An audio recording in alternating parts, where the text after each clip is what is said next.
नमस्कार मंडळी, स्वामी ज्योतिषमध्ये मी सौ जयश्री रत्नदीप पत्रे स्वामी तुमचं मनपूर्वक स्वागत करते। तर मंडळी, आपण या व्हिडिओत छोट्या छोट्या गोष्टीवरून रडणारी स्त्री कशी असते व जिला पटकन रडू येते अशी महिला शुभ असते की अशुभ असते याविषयीची सविस्तर माहिती आपण या व्हिडिओत पाहणार आहोत। तर मंडळी, रडणे हा मानवाचा नैसर्गिक स्वभाव आहे। दुःखात किंवा आनंदात माणूस भावुक झाला की आपोआप डोळ्यातून अश्रू येतात, पण पुरुषापेक्षा स्त्रिया लवकर आणि जास्त रडतात हे सर्वांनाच माहीत आहे। स्त्रीचं मन हे फुलासारखं कोमल असतं असं म्हणतात ना। प्रत्येक यशस्वी पुरुषाच्या मागे एका स्त्रीचा हात असतो। ही स्त्री आई असेल, बहीण असेल किंवा पत्नी असेल। एक स्त्री आपल्या पतीच्या सर्व सुखदुःखात साथ देते। चांगली वेळ असो किंवा वाईट असो, प्रत्येक वेळी स्त्री आपल्या पतीची साथ सोडत नाही। यामुळेच असं म्हटलं जातं की पत्नी गुणवान असेल तर पती जीवनात सफल होतो। स्त्री प्रेम व ममतेची मूर्ती असते। तिच्यासाठी तिच्या कुटुंबापेक्षा काहीच महत्त्वाचे नसते। तर मंडळी, सर्वांच्या खुशीत स्वतःची खुशी समजणारी ही स्त्री संपूर्ण घर सांभाळते। पती पत्नी गाडीचे दोन चाकासमान असतात। आपल्या घरामध्ये अशी सतत काही म्हटलं की रडणारी स्त्री आहे का? या स्त्रिया आपल्या घरासाठी शुभ असतात की अशुभ?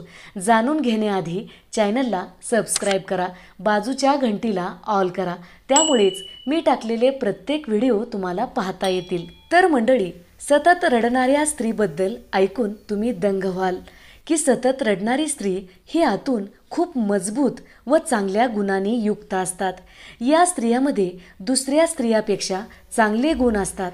जास्त रडणाऱ्या स्त्रियांचं मन खूप शांत असतं। या मानसिक रूपाने खूप मजबूत असतात। यामुळे रडल्यानंतर त्या कोणतंही दुःख हसत हसत सहन करू शकतात।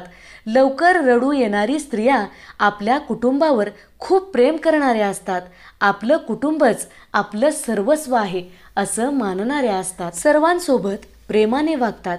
जास्त रडणारी स्त्री सर्वांची खूप काळजी घेणारी असते।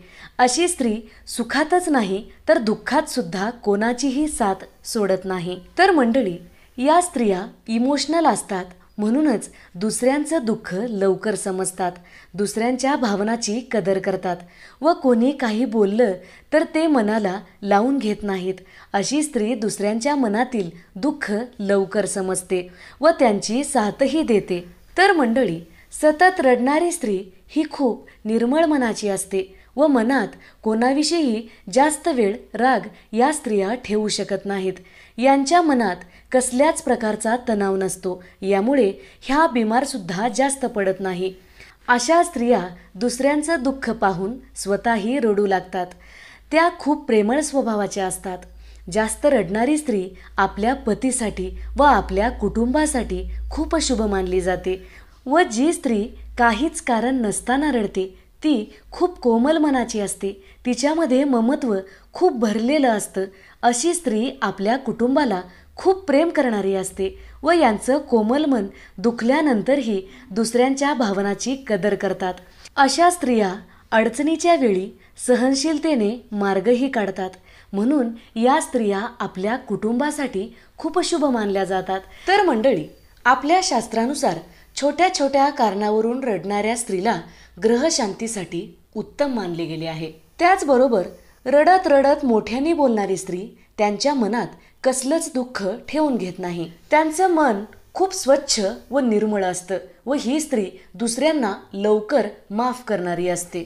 तर मंडळी, छोट्या छोट्या कारणावरून रडणाऱ्या स्त्रीला कमजोर समजलं जातं, त्यांचा मजाक केला जातो, त्यांच्या रडण्यामुळे त्यांच्यावर हसलं जातं। अशी चूक करू नका। या स्त्रिया आपल्या घरासाठी, आपल्या कुटुंबासाठी खूप लकी असतात।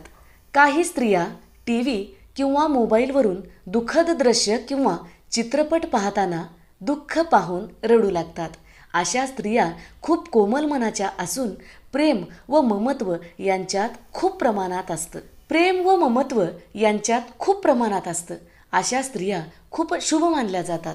तर मंडळी, काही स्त्रिया दुःखच नाही तर खुशी किंवा एखादी आनंदाची बातमी कळल्यावरही रडू लागतात। अशा स्त्रिया खूप फुलासारख्या असतात. ती खूप भावनिक असून दुसऱ्यांच्या मनाचा विचार करणारी असते. आपल्यामुळे कोणाचं मन दुखणार नाही याची काळजी घेते. तिला कोणाचं दुःख पाहवलं जात नाही. तर मंडळी, अशा स्त्रिया तुमच्या घरात असतील तर त्यांचा सन्मान करा. अशी स्त्री तुमच्या घरामध्ये असेल तर त्यांच्या मनाचा विचार करा. त्यांचं मन जपण्याचा प्रयत्न करा. ही काय सतत रडत असते असे म्हणून तिला हिणवू नका. ती आतून खूप मजबूत व तिच्यात कसलीही परिस्थिती सांभाळण्याची ताकद असते. कारण रडल्यानंतर मन खूप हलकं हलकं वाटू लागतं व मन मजबूत बनतं. असेच नवनवीन व्हिडिओज पाहण्यासाठी चॅनलला सबस्क्राईब करा. बाजूच्या घंटीला ऑल करा. त्यामुळेच मी टाकलेले प्रत्येक व्हिडिओ तुम्हाला पाहता येतील.